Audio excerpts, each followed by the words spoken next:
नमस्कार, खबरों की खबर में आपका स्वागत है। मैं हूं तृप्ति। किसान आंदोलन के नाम पर देश विरोधी एजेंडे का पुलिंदा बनकर सामने आई टूलकिट में पहली गिरफ्तारी दिशा रवि की हुई, जो बेंगलुरु की 21 साल की पर्यावरण एक्टिविस्ट है और स्वीडन की 18 साल की ग्रेटा थनबर्ग के Friday for future India chapter की को-फाउंडर है। दिशा रवि कितनी खोखली और कम अक्ल पर्यावरण एक्टिविस्ट है, ये मैं आपको आगे बताऊंगी। पहले बात करते हैं कि दिशा के बाद किसका नंबर है। टूलकिट को वायरल करने के मामले में मुंबई की वकील निकिता जैकब और शांतनु को भी दिल्ली पुलिस ने अपनी रडार पर ले लिया है और यह दावा किया जा रहा है कि निकिता जैकब आम आदमी पार्टी से जुड़ी है। खबर आ रही है कि पुलिस से सहयोग का दावा करने वाली निकिता फिलहाल अंडरग्राउंड हो गई है। निकिता का नाम तभी सामने आ गया था जब टूलकिट के लीक होने के बाद लोगों ने इसकी लाइव एडिटिंग के स्क्रीनशॉट्स लिए थे और इस मामले में फंसने के बाद निकिता ने अपने सारे सोशल मीडिया हैंडल्स डिलीट कर लिए हैं। निकिता और शांतनु इस टूलकिट को बांटने के लिए भी जिम्मेदार बताए जाते हैं, यानी उन्होंने सर्कुलेट भी किया है। लेकिन दिशा रवि की गिरफ्तारी के बाद लेफ्ट लिबरल समाज और उनके समर्थकों को दिशा की उम्र के अलावा उसके बचाव में और कोई दलील नजर नहीं आ रही। इसमें ज्यादातर वो लोग, मीडिया और उनके समर्थक शामिल हैं जिनके टूलकिट में नाम है और इसे बनाने और सर्कुलेट करने में संदिग्ध भूमिका है। अब ये सब मिलकर सोशल मीडिया पर दिशा की उम्र के आधार पर उसकी गिरफ्तारी को गलत साबित करने के लिए जनता पर इमोशनल अत्याचार करने की असफल कोशिश कर रहे हैं, क्योंकि 21 साल की दिशा रवि की करतूतों को जस्टिफाई करने के इनके पास तर्क नहीं है, या फिर दिशा के बाद शायद इन्हें खुद के फंस जाने का डर है। वहीं राष्ट्रवादियों की सेना ने सोशल मीडिया पर दिशा रवि की उम्र को लेकर काउंटर अटैक करते हुए कसाब, बुरहान बानी, आदिल मोहम्मद डार, दाऊद इब्राहिम, बिट्टा कराटे जैसे अपराधियों से कर दी, जो कम उम्र में आतंकी रास्ते पर चल पड़े थे। दिशा पर जो आरोप है, उस अपराध से इन आतंकियों की तुलना की जाए या नहीं, ये बहस का मुद्दा हो सकता है, लेकिन इन आतंकियों और दिशा रवि के बीच जो बात कॉमन है वो ये कि इन्हीं की तरह ये भी भटकी हुई नौजवान है, जिसे इसके आकाओं ने अपने फायदे के लिए इस हद तक ब्रेन वॉश करके तैयार किया, इसे इतना बहकाया कि ये पर्यावरण एक्टिविस्ट से कब एंटी नेशनल एक्टिविस्ट बन गई, इसे पता ही नहीं चला। दिशा रवि, जो खुद को पर्यावरण एक्टिविस्ट बताती है, उसने दिल्ली पुलिस को बताया कि वो किसान आंदोलन से प्रभावित हो गई थी और किसानों को समर्थन देने के लिए इस आंदोलन से जुड़ी थी। पुलिस का आरोप है कि ग्रेटा थनबर्ग ने जो टूलकिट गलती से पोस्ट किया था, भारत में उसे दिशा रवि ने एडिट किया था। वो टूलकिट जिसमें किसान आंदोलन को लेकर एक्शन प्लान था, जिसके एक्शन प्लान के तार 26 जनवरी को लाल किले पर हुई हिंसा से जुड़ते हैं, जिसमें लिखा है कि कैसे कैसे कहां कहां प्रोटेस्ट करना है। अगर सरकार ने बिल वापस ले लिया तो मामला खत्म हो जाएगा, इसे ज्यादा प्रो खालिस्तानी नहीं लगना चाहिए, नहीं तो किसानों और आंदोलनकारियों का भरोसा उठ जाएगा। और ये टूलकिट बनाने वाले पोएटिक जस्टिस फाउंडेशन नाम की संस्था थी, जिसका नाम भी इसी टूलकिट में लिखा था, जिसका फाउंडर खालिस्तानी समर्थक एमओ धालीवाल है, जिसका एक वीडियो वायरल हुआ है और दावा किया जा रहा है कि यह वीडियो 26 जनवरी के दिन ही कनाडा में दिए गए धालीवाल के भाषण का हिस्सा है, जिसमें वो कह रहा है कि किसान आंदोलन के बाद असली लड़ाई शुरू होगी। अगर कल को कृषि कानून वापस ले लिए जाते हैं तो वो जीत नहीं होगी, ये लड़ाई कृषि कानूनों को वापस लिए जाने के साथ शुरू होगी, यहां वो खत्म नहीं होगी। किसी को ये बताने मत दीजिए कि ये लड़ाई कृषि कानूनों को वापस लेने के साथ खत्म हो जाएगी। ऐसा इसलिए क्योंकि ये इस आंदोलन की ऊर्जा को खत्म करना चाहते हैं। वो आपको बताना चाहते हैं कि आप पंजाब से अलग हो, आप खालिस्तान आंदोलन से अलग हो और आप नहीं हो।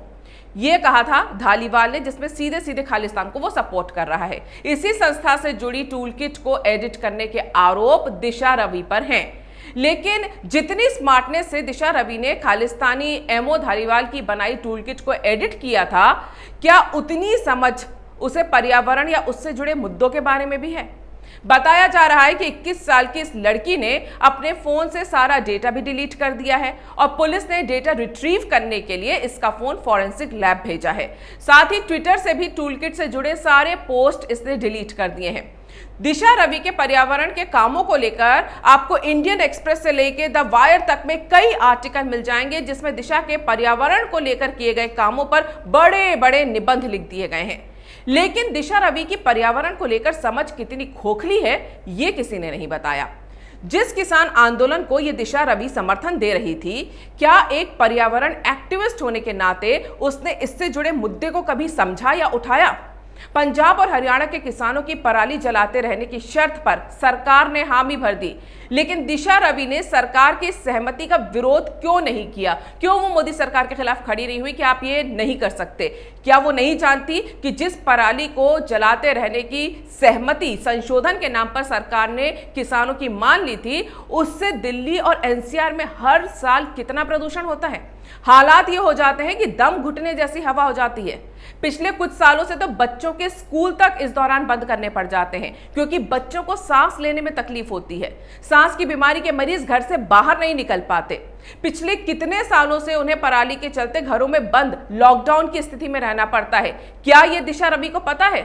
जिन टैक्स पेयर के पैसे से इन किसानों को सब्सिडी मिलती है, उनके लिए घरों से काम करने के लिए निकलना मुश्किल हो जाता है। दिशा रवि को पता है क्या कि दिल्ली और एनसीआर वालों को कोरोना से पहले ही कई साल से पराली जलाने वाले दिनों में मास्क पहनना पड़ता है?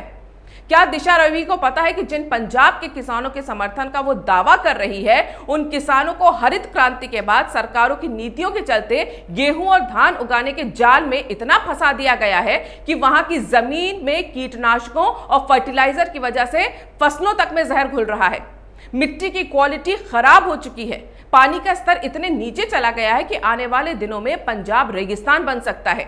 एक पर्यावरण एक्टिविस्ट होने के नाते दिशा रवि को इन मुद्दों पर सरकार का विरोध नहीं करना चाहिए था, जिससे सिर्फ पर्यावरण ही नहीं बल्कि किसान और उसका उगाया अनाज खाने वाले लोग सब प्रभावित हो रहे हैं। लेकिन इंटरनेशनल संस्था फ्राइडे फॉर फ्यूचर से पर्यावरण के मुद्दों को लेकर जुड़ी दिशा रवि क्या कर रही थी? उस टूलकिट को एडिट कर रही थी जिसमें देश विरोधी गतिविधियों को बढ़ावा दिया जा रहा था, जिसमें 26 जनवरी को देश की राजधानी में अराजकता फैलाने का एक्शन प्लान तैयार किया जा रहा था। दिशा वो व्हाट्सएप ग्रुप बना रही थी जिसके जरिए टूलकिट डॉक्यूमेंट एडिट करके वायरल किए गए, जिसमें फंडिंग देने वाले देश विरोधी ताकतों के साथ मिले हुए साफ दिखाई दे रहे थे। वो ग्रेटा को ये बता रही थी कि बहन, टूलकिट पब्लिक डोमेन में जारी करके तुमने पोल खोल दी है, इसे डिलीट करो, जिसे ग्रेटा डिलीट करती है और फिर अपडेटेड वर्जन डालती है। इससे साबित होता है कि दिशा रवि पर्यावरण एक्टिविस्ट कम देश विरोधी गतिविधियों में लिप्त लोगों के हाथ की कठपुतली ज्यादा है। दिशा पर्यावरण को लेकर कितनी जागरूक है और भारत के पर्यावरण की उसकी समझ कितनी है और उसकी चिंता कितनी है, ये तो आप समझ ही गए होंगे। और क्यों उसकी गिरफ्तारी पर आंदोलन जीवियों का पूरा तबका चिंतित है? क्योंकि पुलिस भी कह चुकी है कि दिशा तो बस एक कड़ी है जिसके जरिए टूलकिट बनाने वाले टुकड़े टुकड़े गैंग को कानूनी शिकंजे में लेने की कोशिश की जा रही है। दिशा रवि को यूं ही अचानक नहीं पकड़ा गया है। हिंसा को लेकर ट्विटर पर माहौल बिगाड़ने के लिए पूरी टूलकिट जब सामने आई तो पता लगा कि यह टूलकिट गूगल डॉक्यूमेंट में बनाई गई थी। चूंकि टूलकिट के अंदर कुछ इंस्टाग्राम प्रोफाइल, ट्विटर अकाउंट्स और ईमेल आईडी भी दिए गए थे, इसीलिए दिल्ली पुलिस की साइबर सेल ने इन सभी के बारे में छानबीन की और पता लगाया इनके डोमेन आईडी भी गूगल से मांगे, क्योंकि डॉक्यूमेंट में एक एक्शन प्लान के बारे में बताया गया था जिसमें 26 जनवरी और उसके आसपास डिजिटल स्ट्राइक करने के प्लान थे। तो ये साफ तौर पर एक अंतरराष्ट्रीय साजिश थी। जांच में पुलिस को पता चला कि करीब 800 से अधिक ऐसे ट्विटर हैंडल हैं जिनसे किसान आंदोलन के नाम पर भारत सरकार के खिलाफ ट्वीट किए जा रहे हैं और देश में अराजकता फैलाने की कोशिश की जा रही है। दिशा रवि के पास टूलकिट को एडिट करने के राइट्स थे।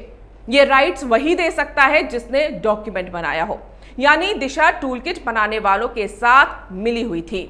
इसी आधार पर दिल्ली पुलिस की साइबर सेल ने उसे गिरफ्तार किया। क्या इसमें उसकी उम्र देखकर उसकी करतूतों को नजरअंदाज करना चाहिए था? जो लड़की अंतर्राष्ट्रीय स्तर पर बने एक षड्यंत्र में हिस्सा ले रही थी, क्या उसे कानूनी तौर पर गिरफ्तार करना नाइंसाफी है? दिशा की गिरफ्तारी पर दिल्ली पुलिस को कटघरे में खड़े करने वाले वही लोग हैं जो रिंकू शर्मा की जय श्री राम बोलने पर हुई हत्या के मामले में दिल्ली पुलिस का पक्ष ले रहे थे, क्योंकि पुलिस का कहना था कि हत्या बर्थडे पार्टी में हुए झगड़े की वजह से हुई थी। लेकिन दिशा के मामले में पुलिस का रुख उनके एजेंडे में फिट नहीं बैठता, तो पुलिस को इन्होंने घेर लिया कि पुलिस गलत कर रही है। दिशा रवि ने अगर कुछ गलत नहीं किया है तो वो रिहा हो ही जाएगी। क्या भारत के कानून पर इनको भरोसा नहीं है? एक और नैरेटिव जो ये लोग बनाने की कोशिश कर रहे हैं कि मोदी सरकार एक टूलकिट से डर गई, कि एक 21 साल की लड़की को गिरफ्तार कर लिया। कल तक यही लोग इस टूल किट को भी मोदी की साजिश बता रहे थे और मांग कर रहे थे कि आरोपियों को पकड़ा जाए। अब जब पहली गिरफ्तारी में सामने आई दिशा ने अदालत में मान लिया कि उसने टूल किट में एडिटिंग की थी, तो ये टूल किट को ही मामूली सा बताकर देश विरोधी गतिविधियों के पूरे खाके को ही हल्का बनाने की कोशिश कर रहे हैं। दरअसल दिशा की गिरफ्तारी से सरकार का डर नहीं बल्कि उन लोगों का डर सामने आया है जो टूल किट के षड्यंत्र में शामिल हैं, जो आंदोलनजीवी बनकर किसानों के कंधे पर बंदूक रखकर देशद्रोहियों की मदद कर रहे हैं। क्या यह सिर्फ संयोग है कि केजरीवाल दिशा की गिरफ्तारी का विरोध कर रहे हैं और मामले की दूसरी आरोपी निकिता जैकब का नाम उन्हीं की आप पार्टी से जुड़ा होता है? राहुल गांधी और प्रियंका गांधी भी दिशा रवि की गिरफ्तारी का विरोध कर रहे हैं और टूल किट में सिर्फ उन्हीं दो अडानी अंबानी के ऑफिस के सामने प्रदर्शन की बात होती है जिन्हें राहुल गांधी सपनों में भी कोसते हैं। जिन जिन मीडिया संस्थानों के नाम उस टूल किट में थे, उन्होंने तो दिशा के पक्ष में भर भर कर निबंध लिख दिए। जिन आंदोलन जीवियों के एनजीओ के नाम टूल किट में हैं, उनकी आंखें दिशा की मासूमियत देखकर इतनी नम हो रही है कि सोशल मीडिया पर आंसुओं का सैलाब आ गया। उसके लिए सहानुभूति बटोरने की कोशिश की जा रही है। तो आप खुद समझ जाइए कि दिशा का समर्थन करने वाले डरे हुए हैं या इनकी साजिशों को नाकाम करने वाली मोदी सरकार। अगर आपको ये वीडियो पसंद आया है तो इसे लाइक करें, शेयर करें और कैपिटल टीवी को सब्सक्राइब करें। अगर आपको हमारा वीडियो पसंद आया हो तो इसे लाइक करें, हमारे चैनल को सब्सक्राइब करें और हाँ, बेल आइकन दबाना ना भूलें ताकि आप तक हमारे वीडियो की नोटिफिकेशन पहुंचती रहे। आप अपना सुझाव हमें कमेंट बॉक्स में दे सकते हैं। हमारे साथ जुड़ने के लिए शुक्रिया।